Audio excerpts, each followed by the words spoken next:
নমস্কার। আশা করছি সবাই খুব ভালো আছেন। চামেলি মণ্ডলের গল্পের আসরে সবাইকে স্বাগত জানাই। আজকে আমি আশাপূর্ণা দেবী রচিত ঘুষ গল্পটি পাঠ করে শোনাব। আশা করছি সবার ভালো লাগবে। শুরু করছি আজকের গল্প ঘুষ। পাথরকুচি সাপ্লায়ার মদন মাইতি সরকারি ইঞ্জিনিয়ার মুখার্জিকে ধরে পড়ল। সাহেবকে একবার তার চাইবাসার নতুন কেনা পাথরকুটি বাংলোয় পদধূলি দিতেই হবে, এবং হবে সস্ত্রীক। ওই যুগল পদধূলি না পড়লে নাকি মদন মাইতির নতুন বাড়ি কেনাই ব্যর্থ। চাইবাসারই আশপাশের পাহাড় থেকে মদন মাইতির অন্য জল। অনেক পাহাড় লিজ নিয়ে রেখেছে সে, কাজেই ওখানে একখানা বাংলো কিনে ফেলেছে দাঁও পেয়ে। কিন্তু তার জন্যে সস্ত্রীক মুখার্জি সাহেবের পায়ের ধুলোর দরকারটা পড়ে কেন? কেন কেন সে কথা মদন বলতে লজ্জা পাচ্ছে, তবু বলে ফেলে। মদন স্বপ্ন দেখেছে ওনাদের পায়ের ধুলো না পড়লে নাকি ওই বাড়ি তার সইবে না। কিন্তু আমরা কে? মুখার্জি সাহেব অবাক হয়ে বলেন। মদন হাত কচলে বলে, কি করে বলবো বলুন স্যার, যা ফ্যাক্ট তাই বললাম। স্বপ্ন আর ফ্যাক্ট এই দুটো যে পরস্পর বিরোধী শব্দ, সেটা লোকটার মুখের উপর বলতে বাধে, কারণ ব্যাপারটা হচ্ছে সম্পূর্ণ সেন্টিমেন্টের। অন্তত সেই চেহারাই দিচ্ছে মদন মাইতি। অতএব সেখানে আঘাত দিতে চক্ষু লজ্জায় বাধে। এই চক্ষু লজ্জার অবকাশে মদন মাইতি সেখানের প্রাকৃতিক দৃশ্য থেকে শুরু করে মিহি চাল, খাঁটি দুধ, টাটকা ঘি, পুরুষ্টু মুরগি এবং পাখি শিকারের সুবিধের এমন লোভনীয় বর্ণনা দেয় যে ব্যাপারটাকে ঘুষ বলে চিনতে দেরি হয় না। কিন্তু এটা হচ্ছে শেয়ানে শেয়ানে কোলাকুলি। এ ঘুষে নগদ টাকার রূঢ়তা নেই, কিন্তু নগদ কারবারের ইশারা আছে। সম্প্রতি যে মুখার্জির হাত দিয়ে একটা নয়া ব্রিজের পত্তন হচ্ছে, তার মাল মশলার জন্যে সরকার থেকে টেন্ডার ডাকা হয়েছে। মদন মাইতি তার প্রার্থীদের মধ্যে একজন, আর পাথরকুচি পছন্দর দায়িত্ব সরকারি ইঞ্জিনিয়ার মুখার্জি সাহেবের। অতএব দুয়ে দুয়ে চার।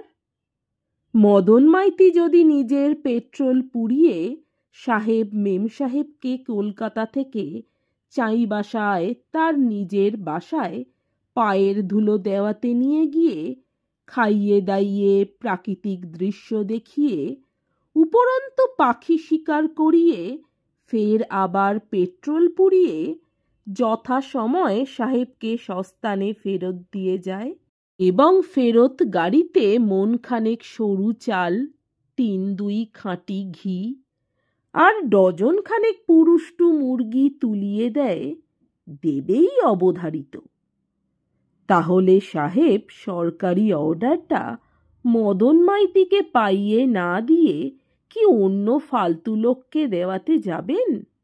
যাবেন না, যাওয়া সম্ভব নয়। মদনের পাথরকুচি মুখার্জি সাহেবের পরীক্ষার চশমায় প্রথম শ্রেণীর বলে গণ্য হয়ে যায়। মুখার্জি সাহেব জেনে বুঝেই টপটি গেলেন, কারণ প্রস্তাবটা বেশ লোভনীয় লাগে। অনেকদিন এমন একটা প্রমোদ ভ্রমণের সুযোগ আসেনি, কিন্তু এক কথায় তো রাজি হওয়া যায় না।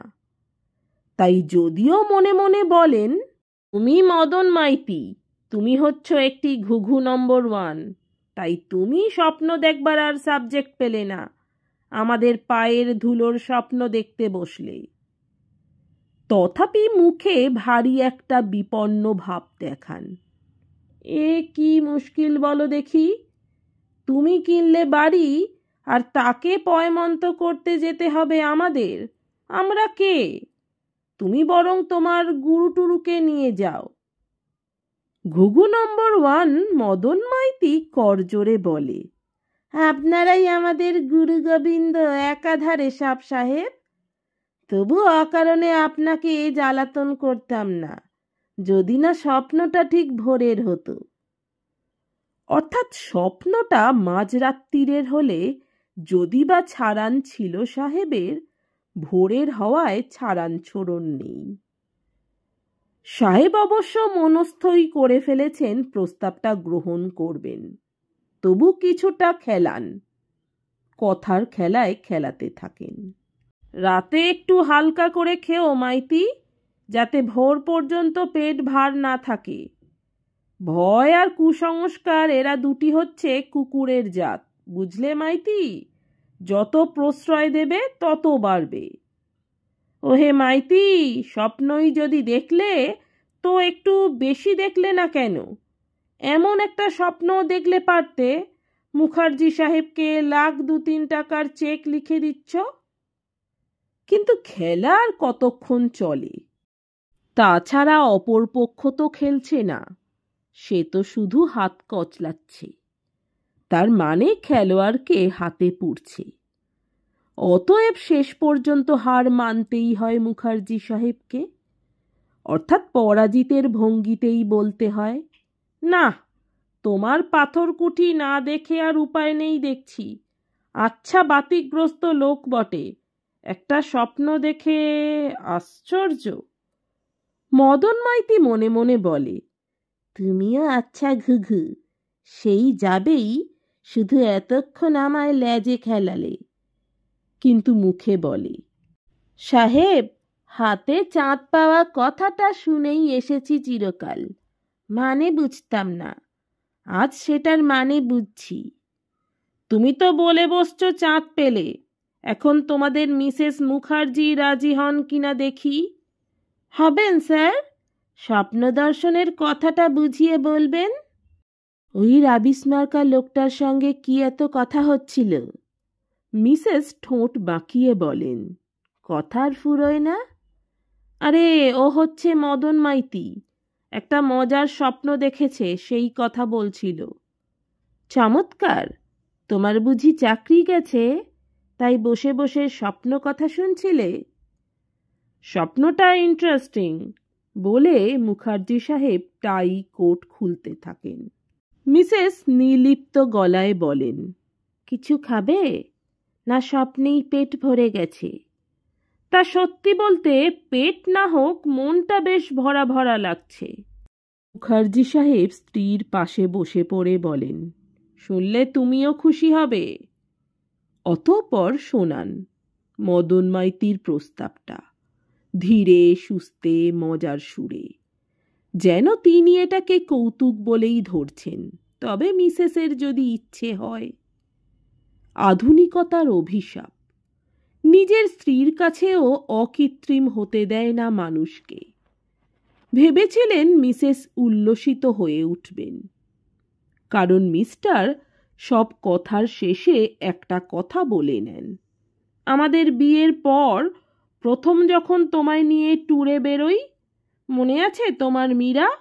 আমাদের চক্রধরপুরের বাংলো থেকে চাইবাসায় বেড়াতে গিয়েছিলাম, তাই নামটা শুনে মনটা একটু ইয়ে হয়ে উঠেছিল। মনে মিসেসেরও ছিল। মিস্টারদের থেকে স্মৃতিশক্তি বেশি থাকে মিসেসদের। মনটা তারও ইয়ে হয়ে উঠেছে বইকি নামটা শুনে।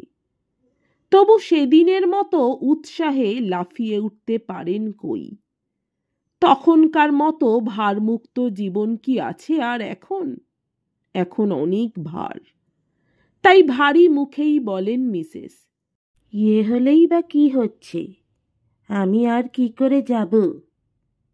প্রথমে যে এই প্রশ্নটা আসবে তা জানতেন সাহেব, কারণ বেবি বড় হয়ে ওঠা পর্যন্ত মিসেসের জীবনের জটিলতা যে অনেক বেড়ে গেছে তা টের পান। তবে মিসেস মুখার্জি ওই বড় হয়ে ওঠাটাকে যতটা গুরুত্ব দেন, মিস্টার ততটা দেন না।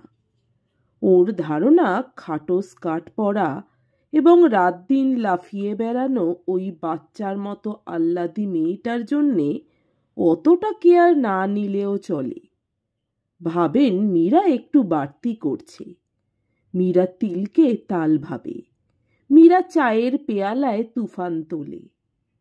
ভাবেন 2 ঘন্টার জন্যে দুজনে একটু সিনেমা দেখতে গেলেও বেবিকে পাহারা দেবার জন্যে বাড়িতে কাউকে এনে বসিয়ে রাখা, অথবা বেবিকেই মামার বাড়ি কি মাসির বাড়ি কোথাও বসিয়ে রেখে আসার এই পদ্ধতিটা মীরার বাড়াবাড়ি। ড্রাইভারের সঙ্গে স্কুলে পাঠানো বন্ধ করে স্কুল বাসের ব্যবস্থা করাটা মীরার সূচিবাই।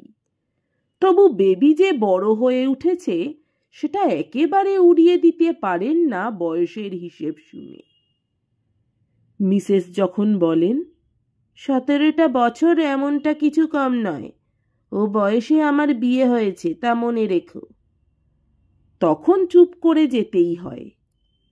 তাছাড়া নিজেও তিনি একটা ব্যাপারে বিরক্ত হন। মুখার্জি সাহেবের বন্ধুর ছেলে সুজিতের সঙ্গে বড্ড বেশি যেন মাখামাখি করে বেবি, বড্ড বেশি হুড়োহুড়ি। সুজিত অবশ্য ছেলেবেলা থেকে বাড়িতে আসে, বলতে গেলে বাড়ির ছেলেরই মতো, কিন্তু বেবির মধ্যে সেই ভ্রাতৃভাবটা যেন আর নেই।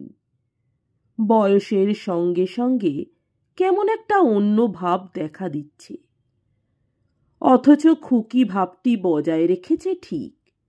নাচবে, লাফাবে, কথায় কথায় সুজিত সুজিত করে বেপরোয়া সব ফরমাস করবে তাকে, যেন কোনো গলদ নেই দুজনের মধ্যে। কিন্তু গলদ যদি না থাকবে এত মাখামাখির বাসনা কেন? এত গায়ে গা ঠেকিয়ে বসা কেন? এত একসঙ্গে বেড়াতে যাওয়ার ঘটা কেন? বন্ধু, বন্ধুত্ব, মেয়ে ছেলের আবার বন্ধুত্ব। অত্যন্ত প্রগতিশীলের ভান করলেও মনের মধ্যে বদ্ধমূল আছে চিরসংস্কার। তবু মীরা যে ওই মেয়ে আগলানো করে নিজেদের জীবনের সমস্ত স্বচ্ছন্দ গতির উপর পাথর চাপাচ্ছে, নিজেদের দাম্পত্য জীবনের গোপনতম এবং গভীরতম সম্পর্কটির পরিসর ক্রমশই সংকুচিত করে আনছে, জীবনের পরমতম রসটি শুকিয়ে ফেলছে, এটা যেন বরদাস্ত হয় না। স্বার্থে আঘাত পড়লেই মনে হয় মীরা একটু বেশি বাড়াবাড়ি করছে। এখনো সেই কথাই বলেন, 2-3 দিনের জন্যে বই তো নয়, বেবিকে যদি তোমার দিদির বাড়ি। সে হলে তো কোনো কথাই ছিল না। মিসেস মুখার্জি ঝংকার দিয়ে ওঠেন, মেয়েটি কেমন হয়েছেন আজকাল জানো তো? এখন কোথাও রেখে আসার কথা বললে কি চোটপাট করে, বলে কেন আমি কি জড়োয়া গহনা যে রাত দিন আগলাতে হবে?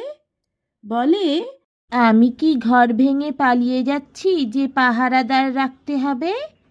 বলে তোমাদের ছোট মন, নিচু মন, তাই সবসময় সব কিছুর মধ্যে কালো ছায়া দেখতে পাও।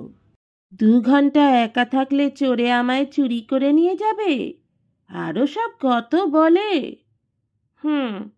কথা শিখেছে খুব, বলে পায়চারি করতে করতে বলেন মুখার্জি সাহেব, তোমার ওই বয়সে বিয়ে হয়েছিল, কিন্তু তুমি অত পাকা ছিলে না। মনে আছে মীরা, চাইবাসায় যাবার সময় আমি বলেছিলাম এখানে বাঘ বেরোয়, শুনে তোমার কি ভয়, একেবারে খুকির মতো। আচ্ছা হয়েছে, থামো, বলে ভ্রুভঙ্গি করেন মিসেস মুখার্জি। কিন্তু ক্রমশ মনটা তরলিত হতে থাকে। ক্রমশই যেন সেই নবযৌবনের স্মৃতির ঢেউ এই কঠিন হয়ে যাওয়া হৃদয় বেলায় আছড়ে আছড়ে এসে পড়তে থাকে। ক্রমশই মনে হয় যেন ওই উদ্দাম সুখের স্বাদটার জন্যে মনটা তৃষিত হয়েছিল এতদিন। কতদিন আমরা দুজনে একলা হইনি বলো তো মীরা? কতদিন শুধু আমরা দুজনে কোথাও বেড়াতে যাইনি? কতদিন আর? যতদিন বেবি জন্মেছে। তবু শিশু বেবিকে নিয়ে তেমন কোনো বাধা ছিল না, কিন্তু এখন পরিস্থিতি অন্য রকম। এখন যখন যেখানেই যান যেন বেবি মুখ্য হয়ে ওঠে, নিজেরা গৌণ হয়ে যান। বেবি অত্যন্ত মুডি মেয়ে, কখন যে কি মুডে থাকে। ও আগ্রায় গিয়ে তাজমহল দেখতে যেতে রাজি হয় না। বলে কি, আমার একটা বন্ধু বলেছে তাজমহল দেখলে তার সব মহিমা মন থেকে মুছে যায়, না দেখাই ভালো। তাই বলে তুই আগ্রা এসে তাজমহল দেখবি না? না। তার মানে আমরাও দেখব না? তোমাদের কে যেতে বারণ করেছে? এই রাত্রিরে তোকে একা হোটেলে রেখে যাব? তাতে কি, ভূতে খেয়ে ফেলবে? শেষ পর্যন্ত দুধে ইঞ্জিনিয়ার মিস্টার মুখার্জি ঠিকাদারদের কাছে যিনি ব্যঘ্র তুল্য, তিনি তার 15 বছরের ধাড়ি মেয়েকে খোসামত করতে বসেন 6খানা ক্যাডবেরি চকোলেটের প্রতিশ্রুতি দিয়ে তবে রাজি করান। বেবির ইচ্ছে, বেবির পছন্দ, বেবির রুচি, এই তালেই তাদের যুগল জীবন নিয়ন্ত্রিত, যেন বেবি তাদের জীবনের প্রভু। বেবির অশোভনতাকে তারা তীব্র শাসনে সংযত করে তুলতে সাহসী হন না, শুধু সামলে বেড়ান, আগলে বেড়ান। সেই নীরস কঠিন কাজটি মিসেস মুখার্জির।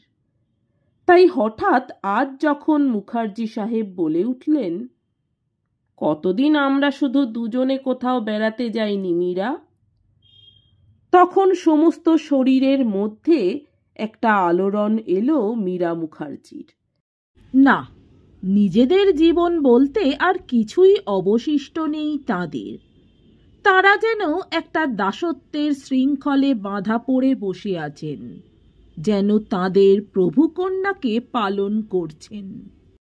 তাই বেবি যখন ভিজে বেড়াল সুজিতটাকে টেনে টেনে লে করে বেড়ায়, যখন নিজের স্বাস্থ্য সম্পন্ন ভরাট যুবতী দেহটাকে খুকির পোশাকে ঢেকে অশোভনভাবে ঢিঙ্গিপনা করে বেড়ায়, তখন মীরা মুখার্জি চোখ রাঙিয়ে খবরদার বলে উঠতে পারেন না, ফের যদি তুই ওই গোঁফ গজানে ছেলেটার সঙ্গে অমন হুড়োহুড়ি করে বেড়াবি তো দেখাবো মজা। না, এসব সাহস হয় না। মীরা মুখার্জিকে তখন কেবলমাত্র ললিত মধুর কণ্ঠে বলতে হয়, ছি বেবি, সুজিতকে তুমি এত জ্বালাতন করছো কেন? নয়তো বা বলতে হয়, সুজিত সোনা ছেলে, তুমি ওই রাক্ষসীটার সব জবরদস্তি শোনো কেন? শোনো না তো? উপায় কি? এছাড়া আর উপায় কি? এই নাকি যুগের হাওয়া। এই উদ্ধত অবিনয়ী অবাধ্য যুগে ওরাই হচ্ছে যুগের রাজা। তবু বেবি যে এতটা রাজাগিরি করবে তা ভাবেননি মীরা মুখার্জি। মদন মাইতির প্রস্তাবের বিবরণ শোনা মাত্র প্রথমটাই বলে উঠল, ও মাই গড, স্বপ্নালু ব্যাপার। ও বাপি গো, তোমার ওই লোক এ কথা বলেনি তো স্বপ্ন দেখেছে আমার মা ওর পূর্বজন্মের মা ছিল? মুখার্জি হেসে ওঠেন, না, অত বলেনি। যাক, বললেও ক্ষতি ছিল না। বেচারি মার একটিও পুত্তুর নেই, থাকার মধ্যে এই এক ঢিঙ্গি অবতার গুণবতী কন্যে। তবু একটি পুত্র রত্ন লাভ হতো। যাক, ওনার প্রস্তাব গ্রহণ করা হয়েছে তো? মিস্টার মিসেস অলক্ষ্যে পরস্পরের মুখ চাওয়াচাওয়ি করে অপ্রতিভ গলায় বলেন, এত করে বলল, না করা গেল না। বেবি একটা গোড়ালির উপর ভর করে বার তিনেক পাক খেয়ে ফ্রকের ঝালর নাচিয়ে বলে ওঠে, গুড, না করবেই বা কেন? এমন একটা চার্মিং ব্যাপার, গাড়িতে যাওয়া আসা, প্রাকৃতিক দৃশ্য, তদুপরি পক্ষী শিকার। আহা হা হা, কি মজা, কি মজা।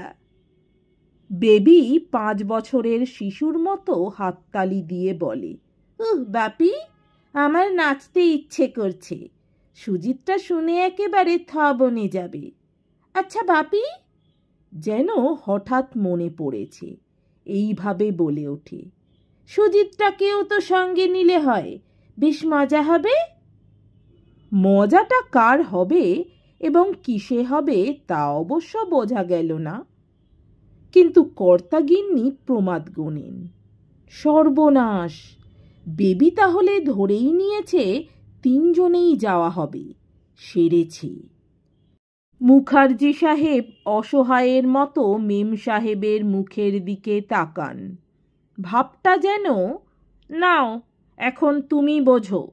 মেম সাহেব বোঝেন, তাই মেম সাহেব অপ্রতিভ থেকে সপ্রতিভে আসেন।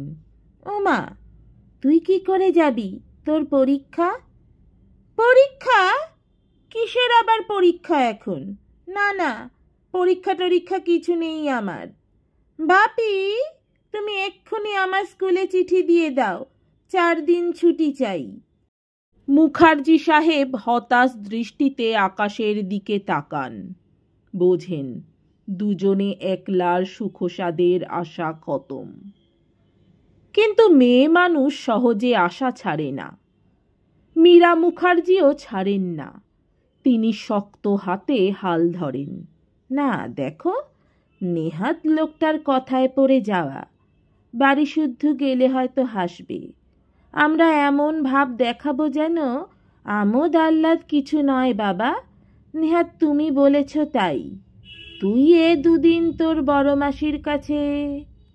বেবি খুকিপনা করে বলে সত্যি কিছু আর খুকি নয় যে এই কাঁচা যুক্তিতে তাকে ভোলানো যাবে। সে হঠাৎ বন্দুকের গুলির মতো ছিটকে ওঠে। আহ্লাদ পেয়েছে। নিজেরা মজা করে নাচতে নাচতে চাই বাসায় বেড়াতে যাবেন, আর আমি বড় মাসির বাড়ি? কক্ষনো না। কারো বাড়ি ফাড়ি গিয়ে থাকতে পারবো না আমি। তাহলে আমারও যাওয়া হয় না? মীরা মুখার্জি বলেন। কেন? তোমায় যেতে কে বারণ করেছে? বেবি কড়া গলায় বলে। তুমি কি বসন্তকেও নিয়ে যাচ্ছ? বাহ, ওকে কেন? মিয়নো গলায় বলেন মীরা মুখার্জি। তবে আবার কি? বেবির কণ্ঠ উচ্চ গ্রামে। বসন্ত রাঁধবে, কুসুম বাসন মাজবে, আমি মনের আনন্দে হাত পা ছড়িয়ে থাকব। চমৎকার! একা বাড়িতে রেখে যাব তোকে? তা তোমাদের যখন যাওয়াটা বিশেষ দরকার, তোমাদের পায়ের ধুলো না পড়লে তার বাড়ি ভূমিকম্পে পড়ে যাবে, তখন তাই থাকতে হবে। তবে তুইও চল, 2 জন আর 3 জন। সমস্ত বাসনার মূলে কুঠারাঘাত করেন মীরা মুখার্জি। কিন্তু কোলে কি হবে? বেবির তো তখন মন ঘুরে গেছে। ও একবার যখন না শুনেছে আর যায়, এমন হ্যাংলা নয় বেবি মুখার্জি। ঠিক আছে, আমি যাব না, বলেন মীরা মুখার্জি অন্তরালে গিয়ে। তুমি একাই যাও। মিস্টার মুখার্জি ঊর্ধ্ব নেত্রে বলেন, কেউই যাবে না। বাহ, লোকটা এত করে প্রোগ্রাম করলো, কি বলবে? আমিও মনে মনে অনেক প্রোগ্রাম করে ফেলেছিলাম। সে তো আমারও, কিন্তু দেখলে তো মেয়ের মেজাজ। আমি আর কি করে? হঠাৎ কি হয়? মুখার্জি সাহেব চড়া গলায় বলে ওঠেন, না, তুমিও যাবে। চোরের ওপর রাগ করে মাটিতে ভাত খেয়ে কোনো লাভ নেই। ওই একটা মেয়ের জেদের জন্যে আমাদের সব গেল। থাকো একা। ওর তো তাতে বড় ক্ষতি। মীরা মুখার্জি বলেন, চিন্তা আমাদেরই। চিন্তাটা একটু কমাও। যাবার ঠিক করো। কুসুমকে একটা দিন রাখো। মীরা মুখার্জি স্বামীর মূর্তি চেনেন। দৈবাতীয়ে রূপ দেখা যায় তার, কিন্তু তখন আর ব্রহ্মা বিষ্ণু এলেও টলাতে পারেন না তাকে। অতএব যাত্রার গোছ করতেই হয় তাকে। কিন্তু বেবি যেন সতীন ঝির মতো ব্যবহার করছে। এই বলছে খিদে পেয়েছে, তক্ষুনি বলছে খাবো না। এই বলছে মাথা ধরেছে, তক্ষুনি এমব্রয়ডারি নিয়ে বসছে। মীরা মুখার্জি যা কিছু দেখিয়ে দিয়ে যেতে চাইছেন তাকে কিছু দেখছে না, এলোমেলো করে বেড়াচ্ছে। রীতিমতো ইচ্ছাকৃত উৎপাত। ব্যাপার কি রে বাবা, একা বাড়িতে কিছু করে বসবে না তো? কিংবা বাড়ি থেকে পালিয়ে টালিয়ে যাবে না তো? মীরা মুখার্জি চিন্তিত হন। মীরা মুখার্জি উপায় খোঁজেন। মীরা মুখার্জি সুজিতকে ডেকে পাঠান।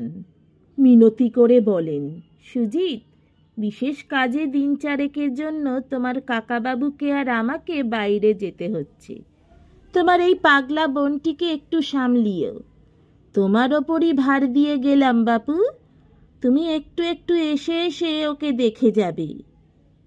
বেবির মুখের চামড়ার নিচে হাসির হিল্লোল খেলে। তবু বেবি চড়া গলায় বলে, ও ভার, ভারী মানুষ, তাকে আবার ভার। এই সুজিত, খবরদার, তুমি এই 4 দিন আসবে না। এই সময় মদন মাইতির গাড়ি এসে দাঁড়ায়। মুখার্জি দম্পতি উঠে পড়েন। গাড়ি ছেড়ে দিলে সুজিত 2 হাত উল্টে বলে, তাজ্জব, হঠাৎ কি হলো বলো দেখি বেবি? শ্রীমতী কাকিমা এমন উদার হয়ে গেলেন যে? বাবা, ইদানিং তো ওকে দেখলেই আমার হৃৎকম্প হতো। যা জ্বলন্ত দৃষ্টিতে তাকান, যেন ভস্মীভূত করে ফেলবেন। আর একেবারে বেড়ালকে ডেকে মাছ রক্ষার দায়িত্ব স্থাপন। ও, ভারী যে কথা শেখা হয়েছে। বেড়াল, মাছ, অসভ্য কোথাকার। বেবির গায়ে একটা গায়ে লেপ্টে থাকা হাতকাটা টিউনিক। বেবি হাত বুলিয়ে বুলিয়ে সেটাকে আরো চস্ত করতে করতে বলে, ব্যাপারটা বুঝতে আটকাচ্ছে কেন তোমার? ব্যাপার তো একেবারে জলের মতো সোজা। বাবার ওই মদন মাইতি যে জন্যে মা বাবাকে নিয়ে গেল, মাও সেই জন্যেই তোমার ওপর আমার ভার দিয়ে গেল। স্রেফ ঘুষ। নমস্কার, আমার গল্প পাঠ ভালো লাগলে দয়া করে আমার চ্যানেলটি সাবস্ক্রাইব করে দেবেন। লাইক, কমেন্ট, শেয়ার করতে ভুলবেন না। অনেক ধন্যবাদ।